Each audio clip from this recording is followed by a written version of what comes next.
शुक्राचार्य जी बोले 7 जगह झूठ बोलने में कोई पाप नहीं लगता है। स्त्री से हास्य परिहास में, विवाह में, दुकानदारी में, गौ ब्राह्मण की रक्षा में झूठ बोलने में कोई पाप नहीं लगता है। बलि ने कहा मैं तो नहीं बोलूंगा महाराज, मेरा निश्चय तो एक ही है। क्या है? बोले धर्म न दूसर सत्य समान, धर्म न दूसर सत्य समान, धर्म न दूसर सत्य समान, धर्म न दूसर सत्य समान।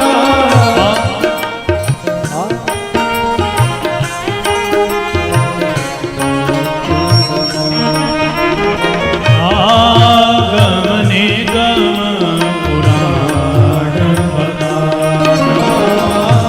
आगम निगम पुराण बताना, धर्म दूसर सत्य समान, धर्म न दूसर सत्य समान। सत्य के समान कोई दूसरा धर्म नहीं। गुरुजी मैंने तो कह दिया, संकल्प कर दिया, दूंगा। गुरुजी बोले तेरा सर्वस्व नष्ट होगा। बोले वो तो वैसे ही जा रहा है, दूं तो, और साथ दे रहे हो तो जा ही रहा है वो तो। ठीक है महाराज। बामन जी बोले 2 घंटे से क्या घुसर फुसर कर रहा है भाई, अब दे रहा है कि नहीं दे रहा है? बोले आ गया गुरुजी। अब जैसे ही संकल्प होने लगा तो भागवत में तो नहीं, अन्न पुराण की चर्चा है। गंगा सागर की टोटी में जाकर के शुक्राचार्य जी बैठ गए। भगवान ने देखा कि जल निकल नहीं रहा है, तो एक तिनका कुस्का डाला, गोविंदाय नमो नमः। गुरु शुक्राचार्य जी की आंख हो गई, फूट गई। देखो इसके अनेक कारण हैं, मैं आपको बता दूं। पहला कारण आप लोग बड़े ध्यान से समझ लीजिएगा। आंखें कितनी होती हैं हमारी तुम्हारी? क्यों भाई, कितनी आंखें हैं? ये 2 आंखें तो दुनिया को देखने के लिए मिली हैं। अपन देहाती भाषा में कहते हैं ना, अरे तेरी दोनों फूट गई, का ये की भी फूट गई क्या? इसलिए 2 आंखें और भी हैं। वो कौन है?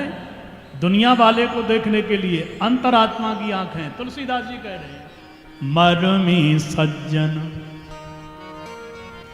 और सुमति कुदारी, ज्ञान विराग नयन,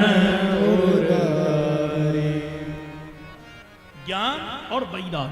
हे काकभूषण जी कह रहे हे गरुण जी, हृदय के 2 नेत्र हैं, ज्ञान और वैराग।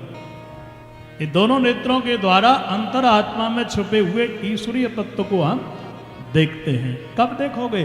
बोले दुनिया से जहां के मुंह चलोगे तब अंतरात्मा के पट खोलेंगे। अंतर के पट खोल,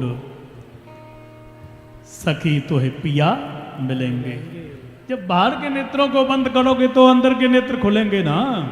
इसलिए संत जन समाधि लगा करके नेत्र बंद करके उसी अंतरात्मा में ज्ञान वैराग्य के द्वारा ईश्वरीय तत्व को निहारते हैं।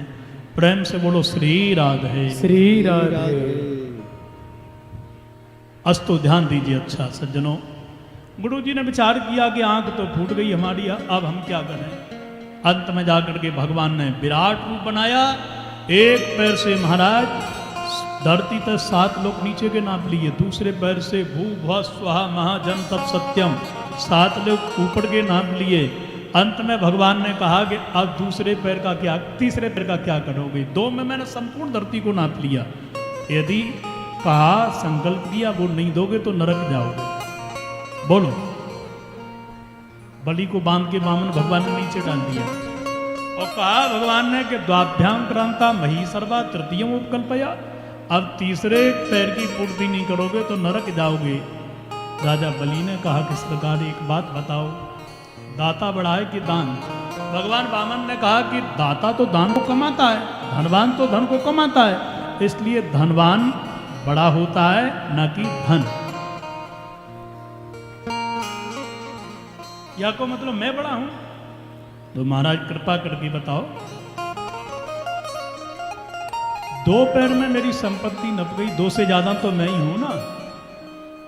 इसलिए पदम तृतीयम पुरुषिष्टि में निजम, आप मेरे ऊपर, मेरे सिर के ऊपर तीसरा पैर रख दीजिए, अर्थात मैं आपको आपके हवाले करता हूं। इसको कहते हैं समर्पण भक्ति। भगवान श्री हरि गदगद हो गए, वाह, प्रहलाद जी प्रकट हो गए ऊपर से। ए सौभाग्य जो बलि को मिला वो मुझे भी न मिला। नेत्रों में आंसू आ गए, गोविंद आपने मेरे कुल को धन्य कर दिया। भगवान बोले वरदान मांगो, क्या चाहते हो?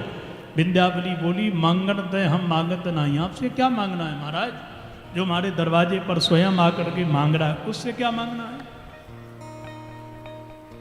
भगवान ने कहा तो हम मांग रहे हैं। क्या मांग रहे हो? बोले सीधे यहां से रसातल को जाओ। ठीक है, अब ये धरती हमारी हो गई पूरी।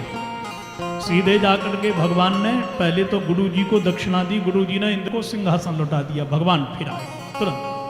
बलि ने कहा कि महाराज अब मेरा निवेदन भी सुन लीजिएगा, अब मुझे कोई वरदान दोगे क्या? देखो भागवत में तो यहीं तक कथा है, आगे की नहीं है। बोले आप मेरे यहाँ पहरेदार बन करके चलो। तब बलि रसातल में गया और ऐसा भवन बनाया, 13 दरवाजे पूरब को, 13 उत्तर को, 13 दक्षिण को, 13 पश्चिम को। और बलि ने कहा कि आप मेरे पहरेदार बन करके मुझे दर्शन दो, हर दरवाजे पर खड़े नजर आना चाहिए मुझे, आप किसी भी समय देखूंगा। तो बामन भगवान असली बामन बन गए, 13 चौक बामन। तो बामन रूप में भगवान खड़े हैं, अनंत ईश्वर है, इसलिए आज भगवान ने अनंत रूप बना लिए। और सज्जनों इस प्रकार से यहाँ पर भगवान विराजमान भये। तो लक्ष्मी जी बहन बन करके गई, बलि के कलाई पर राखी बांधी और दक्षिणा के रूप में भगवान को लेकर के आई। 4 महीने श्री नारायण भगवान, 4 महीने ब्रह्मा जी, 4 महीने शंकर भगवान यहाँ विराजमान होते हैं। आप लोग उत्सव मनाते हो ना? आजकल देखो कौन है? ब्रह्मा जी, और रहेंगे देवसूनी एकादशी तक, फिर भगवान श्री नारायण वहां पहुंच जाते हैं। इसको हम कहते हैं देव सो गए। और देवता जब सो जाते हैं तो हमारे यहाँ कोई भी फिर ना जनेऊ ना ग्रह प्रवेश कुछ नहीं होता है, ठीक है ना? क्योंकि जब प्रधानमंत्री विदेश चले गए तो कैबिनेट कोई डिसीजन ले ही नहीं पाएगी, इसलिए उस समय सब शांत। और जब भगवान आते हैं उसी का नाम है देव उठ गए। शंकर जी पहुंच जाते हैं, और शंकर जी जब आते हैं तो हम शिवरात्रि के उत्सव को मनाते हैं। सभी लोग मनाते हो कि नहीं मनाते हो? एक बात, यहाँ बहुत लोग बैठे हैं, हम लोग कभी कभी शास्त्र की भी धज्जियाँ उड़ा देते हैं। और मैं तो सुना है कि आपके निकट में कभी कभी शिवरात्रि के समय महाराज जी बारात भी निकालते हैं शिव जी के विवाह की। अरे भाई, शिव पुराण को देखो, अन्य पुराण को देखो, शिव जी का विवाह तो वैशाख के महीने में हुआ था। इस समय तो शिव जी बलि के यहाँ से आए थे, इसलिए उत्सव हम सब लोग मनाते हैं। और ये शिवरात्रि के उत्सव को सब लोग इसलिए भी मनाते हैं कि शिवलिंग की स्थापना आज के दिन ही हुई थी। और अब तो लोग धीरे धीरे शिवरात्रि के दिन भगवान शंकर का विवाह भी मनाने लगे। इसलिए देखी देखा ये सब करोगे तो सनातन धर्म संकट में पड़ेगा। एक भी देश नहीं था 613 में, आज धर्म के अधीन बन गए लगभग 57, और हम अपने शास्त्र के धर्म के विरुद्ध जाने लगे। इसलिए हम कटते गए, घटते गए। हमारे हाथ से ईरान गया, हमारे हाथ से अफगानिस्तान गया, और बंगला बना, पाकिस्तान बना, भूटान, नेपाल भी भारत ही थे, क्योंकि हम धर्म के अधीन नहीं जिए। और एक भी देश नहीं था वो धर्म के अधीन चले, इसलिए वो अनेक बन गए, आपसे भी ज्यादा निकल गए। आज हमारा एक भी देश नहीं है जिसमें बैठे हो, ये भी हमारा हिंदू राष्ट्र नहीं है।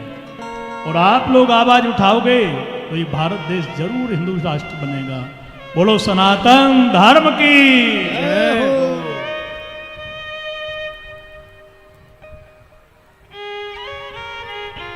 ब्रह्म से बोलो श्री राधे।